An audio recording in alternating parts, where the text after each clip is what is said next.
편의점 형광등 불빛이 할머니의 주름진 얼굴을 비추었습니다.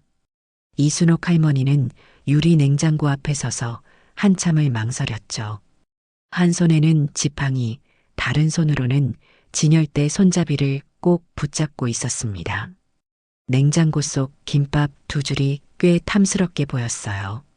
오늘따라 더 허기진 것 같았습니다. 폐지를 주워번 돈 대부분은 조카 학용품비로 썼기에 지갑 속은 한없이 가벼웠죠. 1 더하나 세 더하나 5,000원이면 딱 될 텐데. 순옥 할머니는 주머니를 뒤적거리며 동전 몇 개를 꺼냈습니다. 손가락 마디가 굵어진 손으로 동전을 세어 보았지만 턱없이 부족했어요. 그래도 용기를 내어 김밥 두 줄이 담긴 1 더하기 1 패키지를 집어들었습니다. 계산대로 향하는 발걸음은 무거웠죠. 얼마나 낼 수 있을지, 얼마나 모자랄지 가늠하는 순간이었어요. 4,500원입니다. 점원 목소리에 순옥 할머니는 잠시 눈을 감았습니다. 손에 쥔 돈을 보니 3,000원 남짓. 할머니는 한숨을 내쉬었죠. 죄송해요. 돈이 부족한가 봐요. 김밥 한 줄만 주세요. 그 순간 옆에서 누군가 카드를 내밀었습니다. 괜찮아요. 제가 살게요. 윤지라는 이름표를 단 편의점 직원이었어요. 25 정도로 보이는 여자아이가 환하게 웃었습니다. 아이고, 그러지 말아요. 난 괜찮으니까. 순옥 할머니는 얼굴이 붉어졌습니다. 자존심이 상했죠. 평생 누구에게 신세진 적 없는 할머니였으니까요. 독일에서 간호사로 일할 때도 항상 베푸는 입장이었어요. 할머니, 제가 아침을 샀다고 생각할게요. 저도 먹을 김밥이 필요했거든요. 윤지는 웃으며 할머니 손에 봉지를 쥐어주었습니다. 순옥 할머니는 한동안 말을 잇지 못했어요. 그저 고개를 숙여 감사 인사를 건넸죠. 어색한 침묵 속에서 할머니는 편의점을 빠져나왔습니다. 차가운 서울의 겨울바람이 할머니의 볼을 스쳤어요. 고마워요.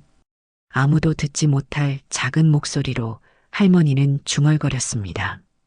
오랜만에 느껴보는 타인의 따뜻함이 마음 깊은 곳을 건드렸죠. 순옥 할머니는 고시원으로 향하는 발걸음을 재촉했습니다. 조카 민수가 학교에서 돌아올 시간이 다 되어가고 있었어요. 민수는 할머니의 유일한 가족이었습니다. 부모님을 일찍 여인 아이를 할머니가 데려와 기르고 있었죠. 비록 가난했지만 서로에게 위안이 되는 존재였습니다. 좁디 좁은 고시원 방 안에서도 둘은 행복을 찾아가고 있었어요. 작은 방으로 돌아온 할머니는 김밥을 조심스레 풀어놓았습니다. 반으로 나눠 민수의 몫을 챙겨두었죠. 창가에 앉아 작은 김밥 한 조각을 베어 물며 할머니는 문득 오래된 기억 속으로 빠져들었어요. 창문 너머로 흩날리는 눈발을 바라보며 순옥 할머니는 50년도 더 된 기억을 떠올렸습니다. 독일 미넨 미군 병원에서 간호사로 일하던 시절이었죠.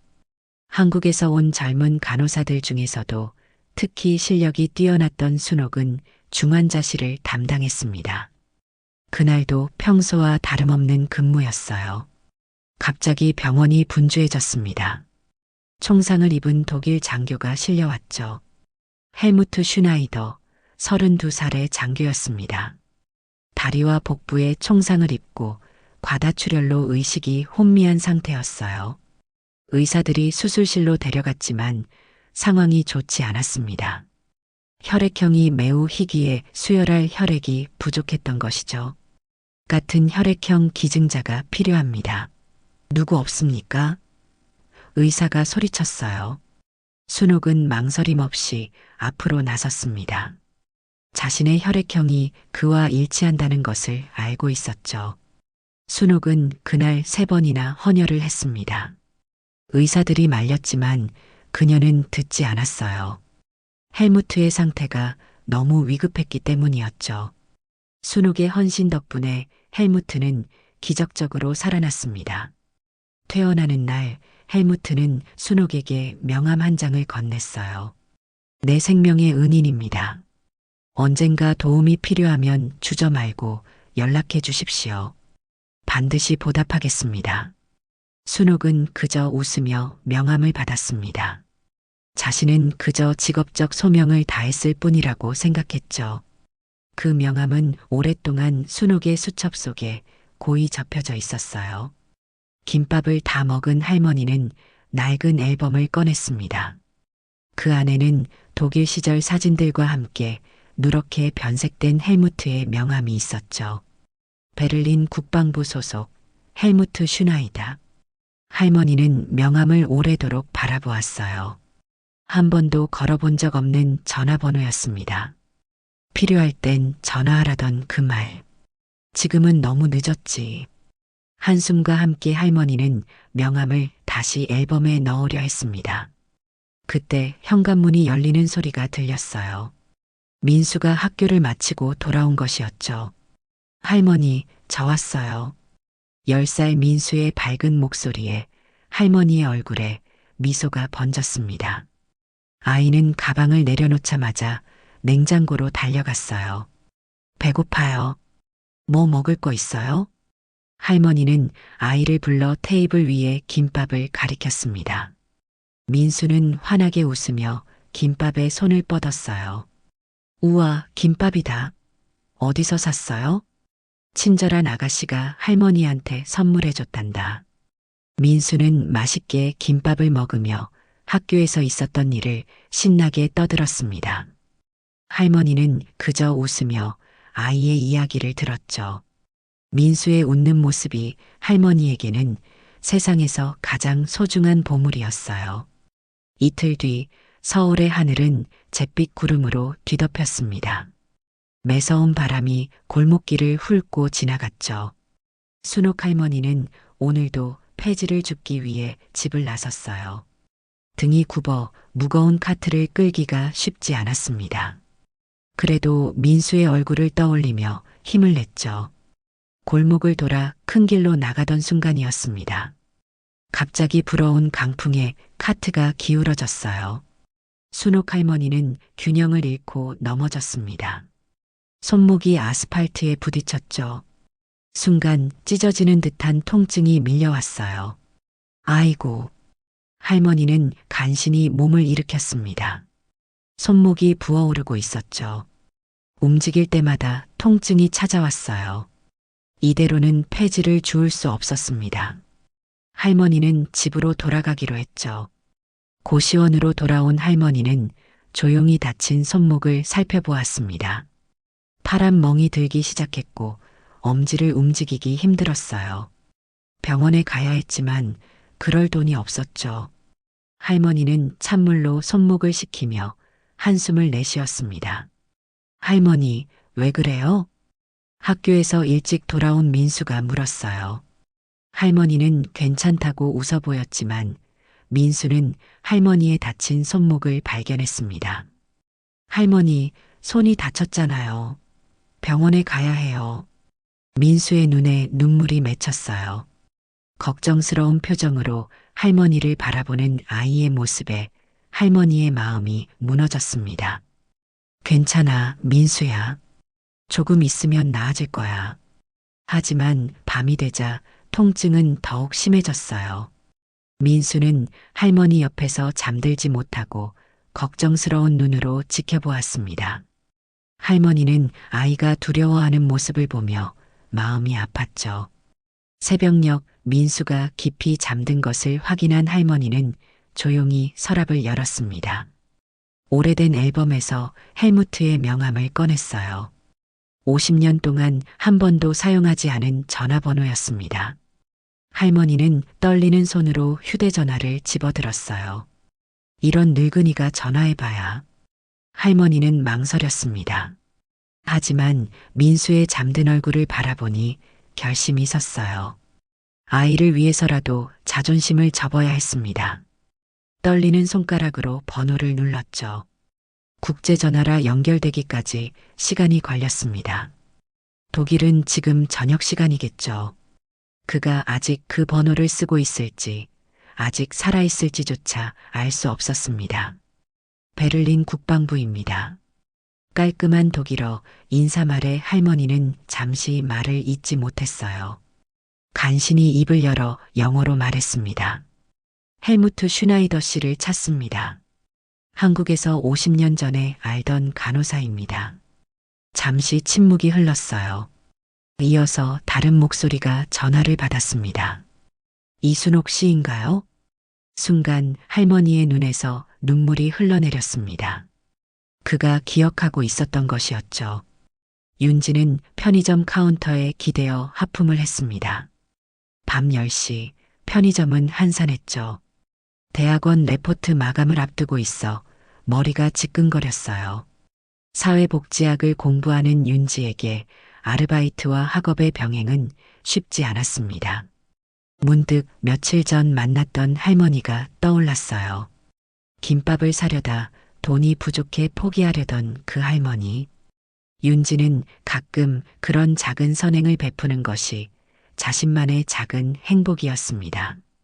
어릴 적 할머니 손에 자란 윤지에게 노인들은 특별한 존재였죠.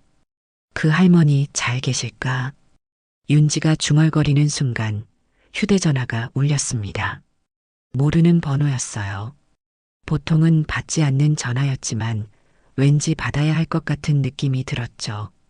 여보세요? 윤지 씨와 통화하고 있습니까? 정중한 어투의 남자 목소리가 들렸습니다. 네, 맞습니다만. 누구시죠? 베를린 국방산업연구소 인재개발실 김태훈이라고 합니다. 윤지는 눈을 깜빡였습니다. 장난 전화일까 싶었죠. 하지만 너무 진지한 목소리였어요. 죄송하지만 무슨 일로 전화하셨나요? 윤지가 조심스레 물었습니다.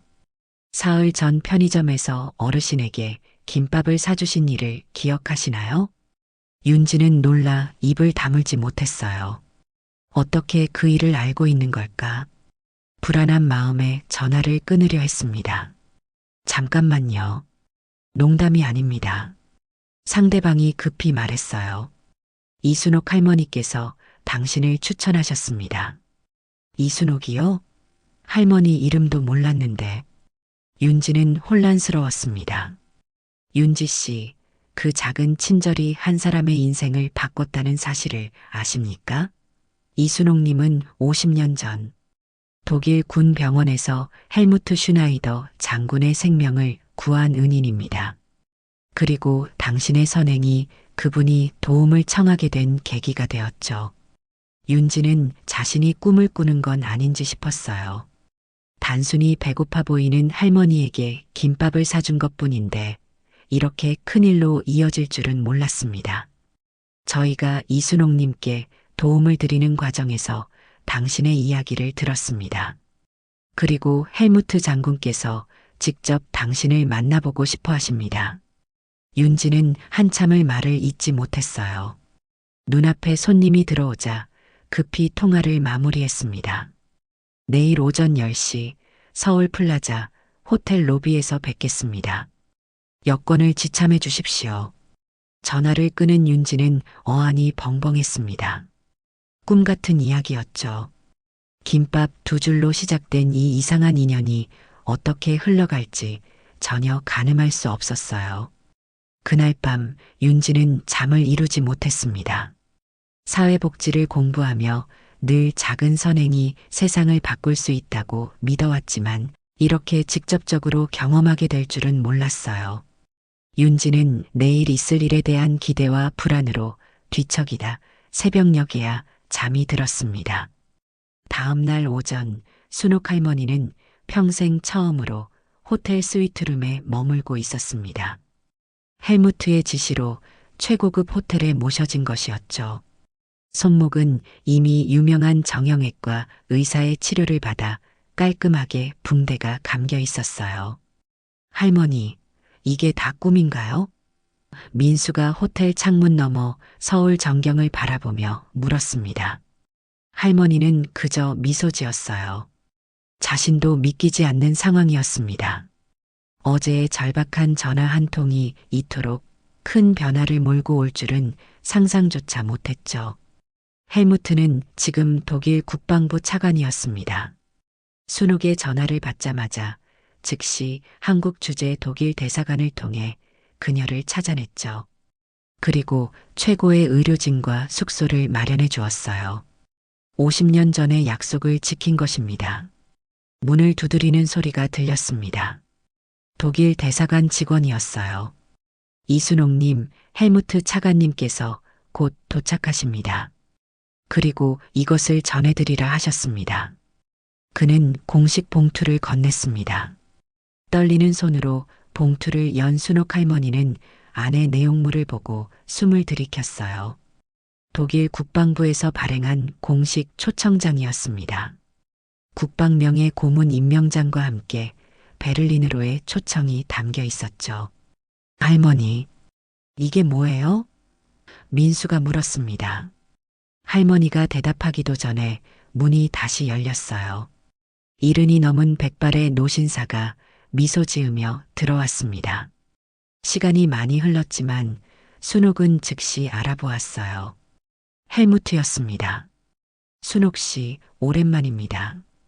독일어로 인사한 헬무트의 목소리에 순옥의 눈에 눈물이 고였습니다. 그는 천천히 다가와 순옥의 손을 잡았어요. 50년이 지났지만 당신의 은혜는 하루도 잊은 적이 없습니다. 이제 내가 갚을 차례입니다. 헬무트는 순옥에게 설명했습니다. 독일 국방부에서는 그녀의 과거 간호 기록과 헬무트 구출, 공로를 인정해 국방명예 고문 직책을 수여하기로 했다고요. 형식적인 자리지만 평생 연금과 함께 베를린의 주택도 제공한다는 내용이었습니다. 그리고 당신의 이야기는 이미 독일 언론에 보도되었습니다. 김밥 두 줄의 기적이라는 제목으로요. 순옥 할머니는 말문이 막혔어요. 평생 고생만 했던 자신에게 이런 행운이 찾아올 줄은 꿈에도 몰랐습니다. 헬무트는 민수에게도 다가가 인사했죠. 내가 민수구나. 너의 학업은 모두 독일 정부가 지원할 거야. 원한다면 독일 최고 학교에서 공부할 수 있어.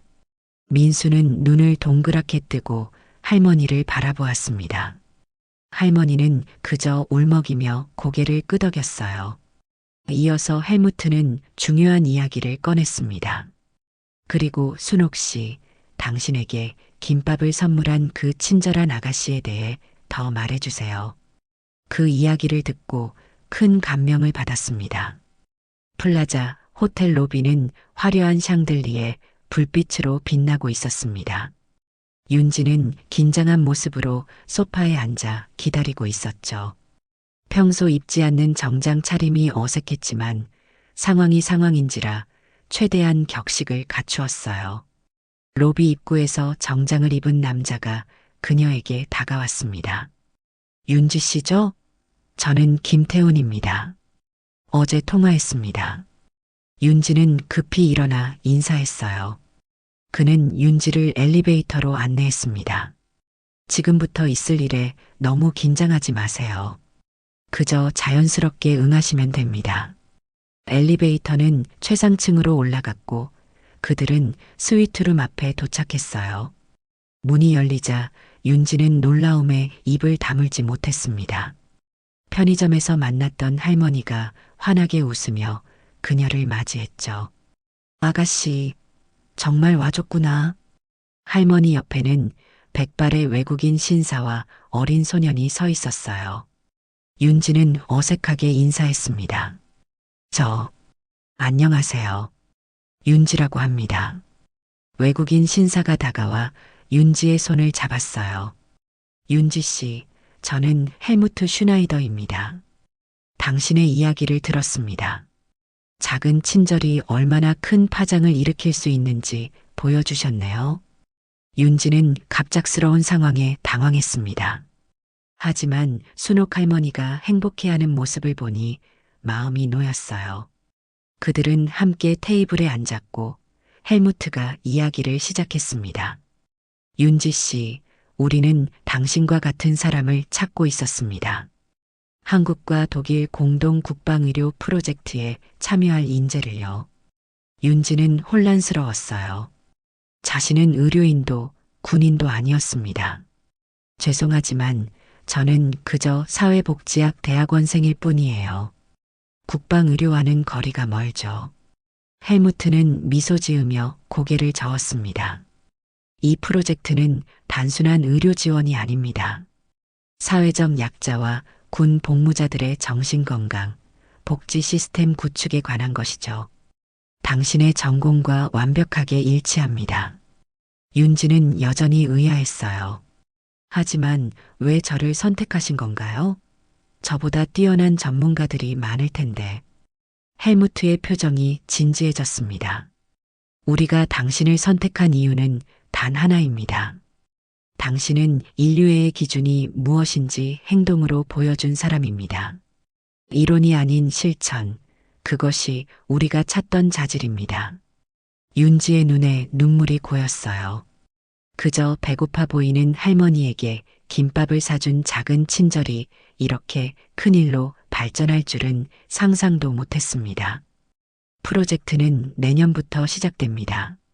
베를린에서 6개월간 교육을 받고 이후 한국과 독일을 오가며 활동하게 될 거예요. 물론 학업도 계속할 수 있도록 모든 지원을 약속합니다. 헬무트는 공식 서류 한 부를 윤지에게 건넸어요. 독일 국방부와 한국 복지부의 직인이 찍힌 임명장이었습니다. 윤지의 이름 아래 한독 공동사회복지 자문관이라는 직함이 쓰여 있었죠. 이건 너무 과분한 제안입니다. 생각할 시간이 필요해요. 윤지가 떨리는 목소리로 말했습니다. 헬무트는 이해한다는 듯 고개를 끄덕였어요. 충분히 시간을 드리겠습니다. 하지만 이것만은 기억하세요. 당신의 작은 친절이 이순옥님의 인생을 바꾸었고 그것이 다시 당신에게 돌아온 것뿐입니다. 이것이 세상의 이치죠. 순옥 할머니가 윤지의 손을 꼭 잡았습니다. 주름진 손등에 눈물방울이 떨어졌어요. 아가씨, 내가 50년 전에 한 일이 이제야 나에게 돌아왔어. 그리고 내가 나에게 베푼 친절이 너에게 돌아가는 걸 보는구나. 이게 바로 인생이란다. 함께 자리한 민수도 환하게 웃으며 말했습니다. 누나, 우리 같이 독일 가요. 할머니랑 저랑 누나랑. 윤지는 이 모든 상황이 꿈만 같았어요. 한 달 전까지만 해도 학비와 생활비를 걱정하며 편의점 아르바이트를 하던 자신이었습니다. 그런데 지금은 국제적인 프로젝트의 책임자 자리를 제안받고 있었죠. 일주일 후 베를린으로 떠날 예정입니다. 결정이 서면 연락 주세요. 헬무트가 말했어요. 윤지는 고개를 끄덕이며 자리에서 일어났습니다. 이 모든 상황이 너무 압도적이었죠. 잠시 혼자만의 시간이 필요했어요. 호텔을 나서는 윤지의 마음은 복잡했습니다. 꿈 같은 기회였지만 갑작스러운 변화에 두려움도 느껴졌어요. 하지만 순옥 할머니의 행복한 얼굴을 떠올리니 마음이 따뜻해졌습니다. 자신도 모르게 발걸음은 편의점으로 향했죠. 그날의 작은 선행이 시작된 곳으로요. 베를린행 비행기가 출발하기 하루 전날이었습니다. 윤지는 마지막 결정을 내리고 헬무트에게 수락 의사를 전달했어요. 그녀의 인생에 찾아온 기회를 놓치고 싶지 않았죠. 더욱이 순옥 할머니와 민수를 돕고 싶은 마음이 컸습니다. 윤지는 순옥 할머니와 마지막 인사를 나누기 위해 약속한 김밥집으로 향했어요. 작은 분식집이었지만 할머니가 직접 고른 장소였습니다. 할머니가 오래전에 자주 들렀던 곳이라고 하셨어요. 김태훈의 말에 윤지는 고개를 끄덕였습니다. 분식집 문을 열자 할머니가 민수와 함께 앉아 있었어요. 두 사람 모두 환한 미소로 윤지를 맞이했습니다. 아가씨, 이리 와서 앉으렴. 윤지는 순옥 할머니 옆자리에 앉았습니다. 테이블 위에는 이미 김밥과 떡볶이, 순대가 놓여 있었어요. 할머니, 너무 많이 시키셨네요. 할머니는 웃으며 윤지의 손을 잡았습니다. 이제 돈 걱정은 안 해도 된단다. 헬무트가 내 통장에 평생 쓰고도 남을 돈을 넣어 주었어. 오늘은 내가 한턱 쏘는 거야. 순옥 할머니의 얼굴은 이전과 달리 생기가 돌았습니다. 걱정과 근심이 사라진 얼굴이었죠. 민수도 행복하게 음식을 먹고 있었어요. 베를린에서 만나게 되어 기쁘네요. 민수는 이미 독일 학교 입학 준비를 시작했답니다. 할머니가 말했어요.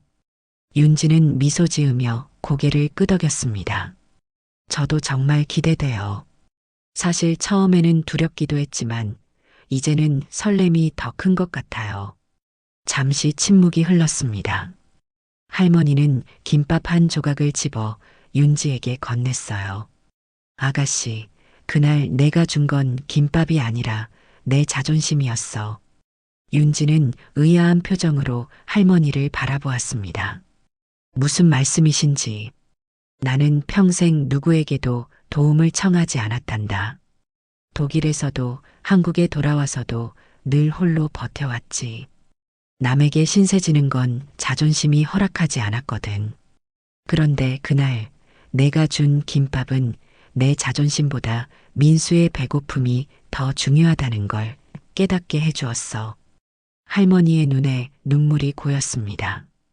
윤지도 덩달아 눈시울이 붉어졌어요. 그 깨달음이 없었다면 나는 결코 헬무트에게 전화하지 않았을 거야. 자존심 때문에 평생 고생하다 죽었겠지. 내가 내게 준 건 단순한 음식이 아니라 도움을 청할 수 있는 용기였단다. 윤지는 할머니의 손을 꼭 잡았습니다.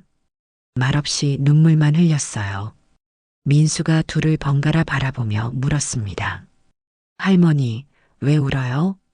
윤지 누나도? 할머니는 웃으며 민수의 머리를 쓰다듬었어요. 기쁨의 눈물이란다. 이제 우리 앞에 행복한 날들이 기다리고 있으니까. 윤지는 그제야 마음 깊은 곳에서 따뜻함이 느껴졌습니다. 김밥 두 줄이 만들어낸 이 모든 기적이 꿈만 같았어요. 세 사람은 오랫동안 포옹했습니다. 말없이 서로의 온기를 나누었죠. 베를린에서 새로운 시작을 함께해요. 윤지의 말에 할머니와 민수는 환하게 웃었습니다. 그들 앞에는 이제 새로운 길이 열려 있었어요.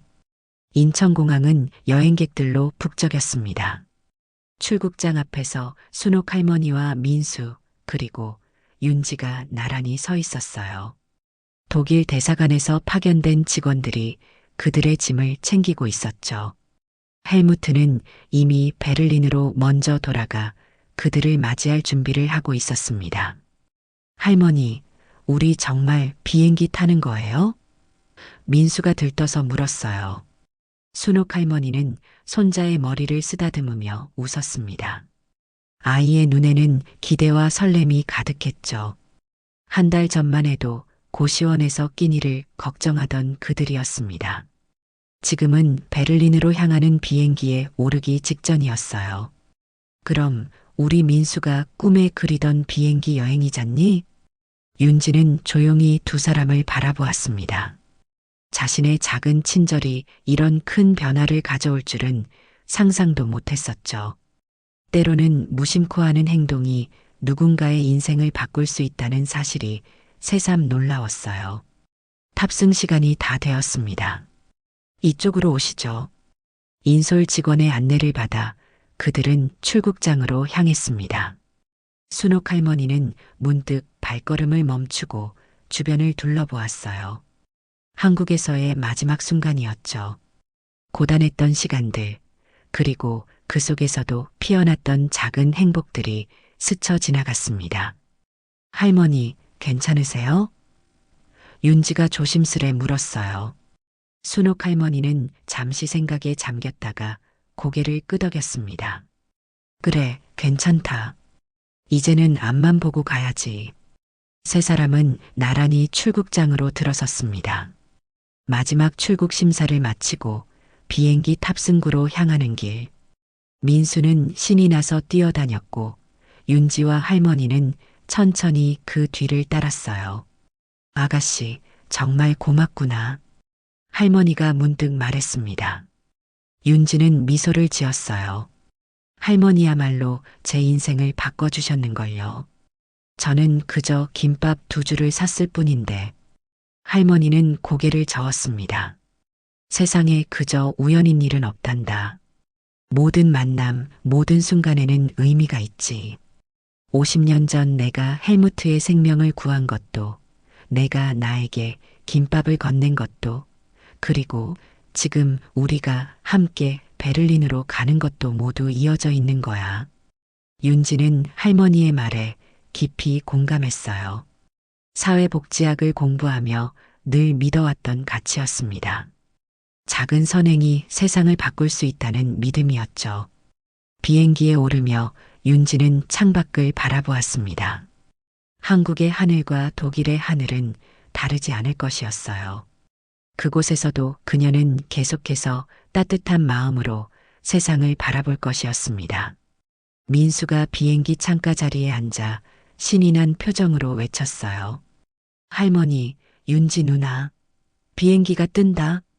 순옥 할머니와 윤지는 서로를 바라보며 미소 지었습니다.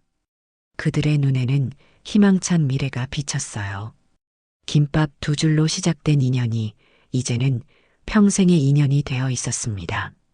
비행기가 서서히 고도를 높이며 한국의 땅은 점점 작아졌어요. 창밖으로 보이는 구름 위로 비행기가 솟아오르는 순간 순옥 할머니는 마음속으로 중얼거렸습니다. 진심은 늦게 도착해도 반드시 도착하는구나. 그리고 윤지도 마음속으로 다짐했습니다. 누군가에게 작고 따뜻한 행동은 누군가의 세상을 바꿀 수 있어. 비행기는 베를린을 향해 힘차게 날아갔습니다. 그들의 새로운 시작, 김밥 2줄이 만들어낸 기적 같은 이야기가 시작되고 있었어요.